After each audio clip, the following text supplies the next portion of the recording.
Good morning everyone. आज का हमारा नया टॉपिक है कॉलिगेटिव प्रॉपर्टीज। कॉलिगेटिव प्रॉपर्टीज में हमारी चार प्रॉपर्टीज आती हैं। पहला relative lowering in vapour pressure, दूसरा एलिवेशन इन बॉइलिंग पॉइंट, तीसरा डिप्रेशन इन फ्रीजिंग पॉइंट और फोर्थ है हमारा ऑस्मोटिक प्रेशर। ठीक है, सबसे पहले let's start with the first, relative lowering in vapour pressure. Relative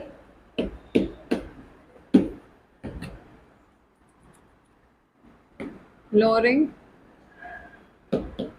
in vapour pressure. ठीक है, अभी क्या होता है, हमने आपको लास्ट क्लास में डिस्कस किया था कि सपोज ये कोई भी एक सॉल्वेंट है। ठीक है, इसके अंदर हमने नॉन वोलेटाइल सोल्यूट ऐड कर दिया है, नॉन वोलेटाइल सोल्यूट को ऐड कर दिया। ठीक है, तो जो नॉन वोलेटाइल के जो सोल्यूट के पार्टिकल्स होंगे ना, वो वेपर्स तो बनेंगे नहीं, तो वो इसके सरफेस पे जगह जगह अपने आप को एक्वायर कर लेंगे।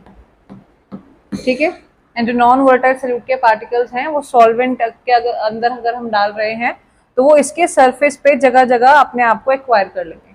तो जो सॉल्वेंट की जो वेपर्स निकल रही हैं यहाँ से, सॉल्वेंट की जो वेपर्स निकल रही हैं, ठीक है, अब ऑब्वियस है बीच में आपका कुछ एक अर्जेंसी आ गई है, तो यहाँ जो वेपर्स आपको मिलेंगी वो क्या मिलेंगी, कम मिलेंगी। ठीक है, क्योंकि नॉन वोलेटाइल सोल्यूट कहाँ पे आ गया है, सॉल्वेंट के सरफेस पे ऐड हो गया है। ठीक है, एक्वायर हो गया है, तो जो वेपर्स आपकी निकल रही हैं वो अब जो वेपर्स आपको मिलेंगी वो क्या मिलेंगी, कम मिलेंगी। ठीक है, और अगर आपका प्योर सॉल्वेंट है, सपोज आपका ये कोई प्योर सॉल्वेंट है, नॉन वोलेटाइल सॉल्वेंट प्योर, तो कुछ भी ऐड नहीं है इसके अंदर इम्प्योरिटीज, तो यहाँ जो वेपर्स मिलेंगी हमें वो बहुत ज्यादा मिलेंगी। ठीक है, यानी कि vapour pressure of pure solvent हमेशा ज्यादा होगा। ठीक है, as compare to vapour pressure of solution. कैसा solution, containing non volatile solute. ठीक है, यानी कि same P naught A pure solvent का vapour pressure is always greater than किसका, vapour pressure of a solution, यानी sorry P naught A is vapour pressure of a solution containing a non volatile solute. ठीक है, तो हमेशा ये आपका किसके लिए होगा, नॉन वोलेटाइल सोल्यूट के लिए होगा। अब हम एक और बात करते हैं इसके अंदर कि जब भी आपने नॉन वोलेटाइल सोल्यूट को डाला, एक तो हमने बताया P A is always greater then P naught A is always greater then P A. ठीक है, उसके अलावा जैसे ही मैं सॉल्यूशन के अंदर नॉन वोलेटाइल सोल्यूट डाल रही हूँ तो दो चीजें होंगी, वेपर प्रेशर घट रहा है, डिक्रीज हो रहा है। वेपर प्रेशर क्या हो रहा है, डिक्रीज हो रहा है। तो इस डिक्रीज वेपर प्रेशर को हम बोलते हैं लोअरिंग ऑफ वेपर प्रेशर। ठीक है, जब सोल्यूशन के अंदर नॉन वोलेटाइल सोल्यूट आपने डाला है तो नॉन वोलेटाइल सोल्यूट ने क्या करा, सरफेस के ऊपर अपने आप को एक्वायर कर लिया, जो वेपर्स बनी है सॉल्वेंट की वो कम बनी है, तो वेपर प्रेशर में डिक्रीज आ गया, वेपर प्रेशर में डिक्रीज आ गया, वेपर्स कम बनी है। तो जितना वेपर प्रेशर में डिक्रीज आया है उसको हम बोलते हैं लोअरिंग इन वेपर प्रेशर। ठीक है, अब relative lowering in vapour pressure क्या होता है, relative lowering in vapour pressure ये होता है कि जो आपका रेशियो है, रेशियो किसमें, प्योर सॉल्वेंट की वेपर प्रेशर में और जो आपका सोल्यूशन का वेपर प्रेशर है उसमें जो चेंज आया है उस रेशियो को हम बोलते हैं relative lowering in vapour pressure. जैसे कि P naught A minus P A, ये चेंज किस में आया है, ओरिजिनल प्योर सॉल्वेंट का वेपर प्रेशर माइनस सोल्यूशन का वेपर प्रेशर अपॉन में रेशियो, रेशियो किसकी, जो आपका ओरिजिनल सोल्यूशन है प्योर सॉल्वेंट का वो, इसको हम बोलेंगे relative lowering in vapour pressure. Relative lowering in vapour pressure, तो इसको मैं इस तरीके से भी लिख सकती हूँ, पी नॉट ए, ये चेंज है सोल्यूशन में वेपर प्रेशर का, ये जो नीचे पी नॉट ए है ये प्योर सोल्यूशन सॉल्वेंट का वेपर प्रेशर है, इसको हम लिख देंगे XB। XB क्यों लिखा है? क्योंकि मोल फ्रैक्शन ऑफ सोल्यूट यानी कि नॉन वोलेटाइल सोल्यूट है, ये इसके इक्वल होगा। अब जो नॉन वोलेटाइल सोल्यूट है हम इसको इस तरीके से भी लिख सकते हैं, NB अपॉन में Na प्लस NB। ठीक है, तो यहाँ पे relative lowering in vapour pressure क्या होता है? खत्म होता है। इसके बाद नेक्स्ट टॉपिक है आपका बेटा, नेक्स्ट टॉपिक है हमारा elevation in boiling point. Elevation in boiling point का मतलब है, एलिवेशन मतलब का वर्ड का मतलब होता है कि आपकी किसी चीज पे मतलब ज्यादा होना। जैसे आप एलिवेटर चढ़ते हैं ना, नीचे से ऊपर एलिवेटर चढ़ते हैं तो आप हाई पे जा रहे हो, एलिवेशन का मतलब थोड़ा ऊंचाई पे या फिर थोड़ा सा हाई होना। ठीक है, तो इसको हम कैसे बोल सकते हैं? हमने अभी आपको पीछे पढ़ाया था कि जब प्योर सॉल्वेंट है, प्योर सॉल्वेंट का वेपर प्रेशर क्या होता है? ज्यादा होता है as compare to the pressure of a solution containing a non volatile solute. ठीक है, तो नॉन वोलेटाइल सोल्यूट आपने डाला किसी भी सॉल्वेंट में, सॉल्वेंट में नॉन वोलेटाइल सोल्यूट को ऐड किया, तो हमने क्या बताया था कि इसके सरफेस पे नॉन वोलेटाइल सोल्यूट के पार्टिकल्स एक्वायर हो जाते हैं। तो यहाँ से जो वेपर्स जारी होंगी वो वेपर्स क्या बनेंगी? कम बनेंगी। ठीक है, तो जब वेपर्स कम बन रही हैं इसका मतलब आपको बॉइलिंग पॉइंट बढ़ाना पड़ रहा है ताकि वेपर ज्यादा बने, आपको और हीट देनी पड़ रही है ताकि वेपर ज्यादा बने। तो जितनी आप उसको एक्स्ट्रा हीट दे रहे हो या जितना आप उसका बॉइलिंग पॉइंट एक्स्ट्रा बढ़ा रहे हो, ठीक है, उसको हम बोल मतलब उसमें जो डिफरेंस आएगा प्योर वाले में और जो न्यू वाला है उसमें, सोल्यूशन वाले में, उसको हम बोलते हैं एलिवेशन एंड बॉइलिंग पॉइंट। ठीक है, और बॉइलिंग पॉइंट बेसिकली क्या होता है? जब आपका एटमॉस्फेरिक प्रेशर के इक्वल आपका वेपर प्रेशर आता है उसको हम बोलते हैं boiling point of a solution. ठीक है, तो इसके लिए ग्राफ है,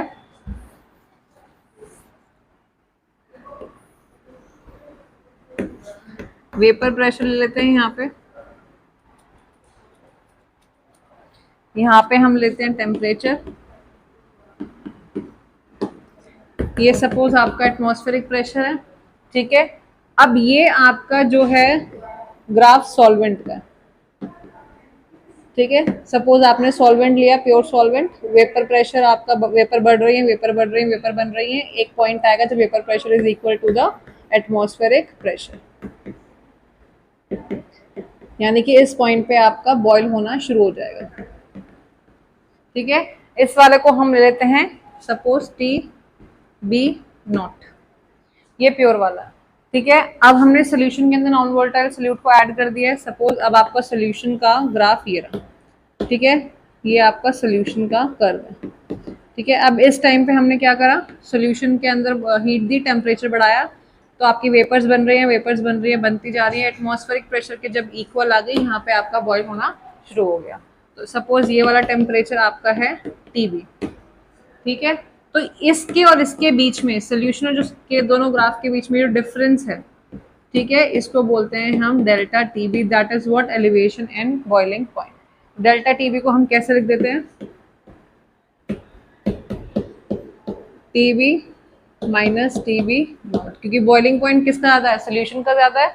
ठीक है, सॉल्वेंट का जो बॉइलिंग पॉइंट था वो कम था, तो डेल्टा TB में जो डिफरेंस है वो क्या कहलाएगा? TB माइनस TB0, और इसको हम बोलते हैं एलिवेशन इन बॉइलिंग पॉइंट। यानी जो भी आपका थोड़ा सा भी जो बढ़त आई है आपकी बॉइलिंग पॉइंट में, जो हाई हुआ है boiling point, that is elevation in boiling point.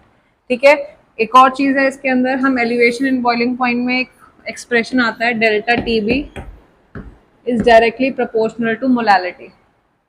ठीक है, जब हम यहाँ पे साइन हटाते हैं प्रोपोर्शनैलिटी का तो इसको लगाते हैं KB इंटू M।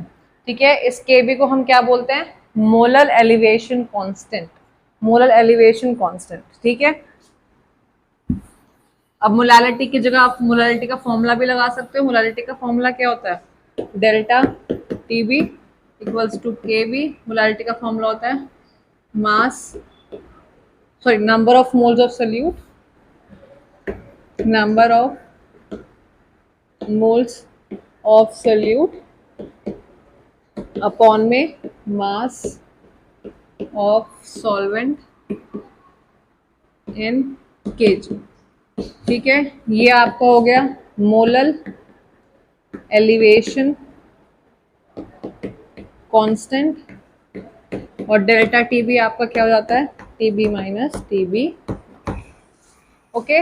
और जो हम ये के बी निकालते हैं मोलर एलिवेशन कांस्टेंट, इसको हम बेसिकली बोल सकते हैं कि जो एक मोलर सोल्यूशन के लिए एलिवेशन इन बॉइलिंग पॉइंट आया है दैट इज अ केबी। तो केबी को हम डिफाइन कर सकते हैं कि वन मोलर सोल्यूशन के लिए जो भी आपका डेल्टा टी भी आया होगा that is known as a K B. ठीक है, उसके बाद नेक्स्ट आते हैं हम लोग। हाँ बेटा, एक और चीज है कि जो केबी है इसमें मोलर एलिवेशन को हम एब्लियोस्कोपिक कांस्टेंट भी बोल सकते हैं, एब्लियोस्कोपिक कांस्टेंट भी बोलते हैं। ठीक है, तो दोनों नाम से किसी भी एक नाम से आता है तो इसका मतलब वो केबी के बारे में बात हो रही है। उसके बाद हम आते हैं नेक्स्ट पे। बेटा नेक्स्ट टॉपिक है हमारा डिप्रेशन इन फ्रीजिंग पॉइंट। तो फ्रीजिंग पॉइंट एक्चुअल में होता क्या है, vapour face of liquid is equal to solid phase of a substance। जब आपका लिक्विड फेस, ठीक है, liquid vapour pressure of a liquid phase is equal to the solid phase of a substance, वहां पे आपका कोई भी चीज फ्रीज होना शुरू हो जाती है। इसका एक ग्राफ है, पहले वो बना लेते हैं। ये आपका हो गया वेपर प्रेशर, ये हो गया आपका टेम्परेचर। ठीक है, इससे पहले मैं आपको एक चीज बताना चाहूंगी कि freezing point, depression freezing point actual में क्या होता है। जैसे कि हमने सोल्यूशन सॉल्वेंट के अंदर नॉन वोलेटाइल सोल्यूट को डाला, तो नॉन वोलेटाइल सोल्यूट ने क्या करा कि जो आपका सॉल्वेंट था उसके सरफेस पे अपने पार्टिकल्स वो एक्वायर हो गए, तो वेपर जो प्रेशर बना आपका वेपर वो क्या हो गई, डिक्रीज हो गई। ठीक है, तो फ्रीजिंग पॉइंट भी क्या हो जाएगा, डिक्रीज हो जाएगा। ठीक है, अगर इसको ऐसे ही बोल देते हैं कि अगर कोई भी, अगर आपका प्योर सॉल्वेंट है, ठीक है, उसको जमने में ज्यादा टाइम लगता है एज कम्पेयर टू जब तक आप उसमें इम्प्योरिटीज ऐड नहीं कर देते, कि जब इम्प्योरिटीज ऐड करोगे तो जमने में कम टाइम लगेगा। तो वेपर फेज डिक्रीज होगा जब नॉन वोलेटाइल सोल्यूट डालेंगे किसी भी सॉल्वेंट के अंदर, तो सोल्यूशन का वेपर फेज डिक्रीज होगा। ठीक है, वेपर फेज डिक्रीज होगा तो आपका फ्रीजिंग पॉइंट भी क्या होगा, डिक्रीज होगा। ठीक है, अब इसका एक ग्राफ देख लीजिए यहाँ पे। सपोज ये कर्व है आपका सॉलिड फेज का, ठीक है, यहां से आपका ये कर्व है लिक्विड फेज का। ठीक है, इधर ये जो टेम्परेचर आपका है that is T F, this is of pure phase. जब आपका solid phase is equal to liquid phase, यहाँ पे क्या आ जाएगा आपका टी एफ, ये टेम्परेचर क्या हो जाएगा टी एफ, और ये आपका हो जाएगा फ्रीजिंग पॉइंट। ठीक है, उसके बाद अब सपोज ये है आपका सोल्यूशन का ग्राफ।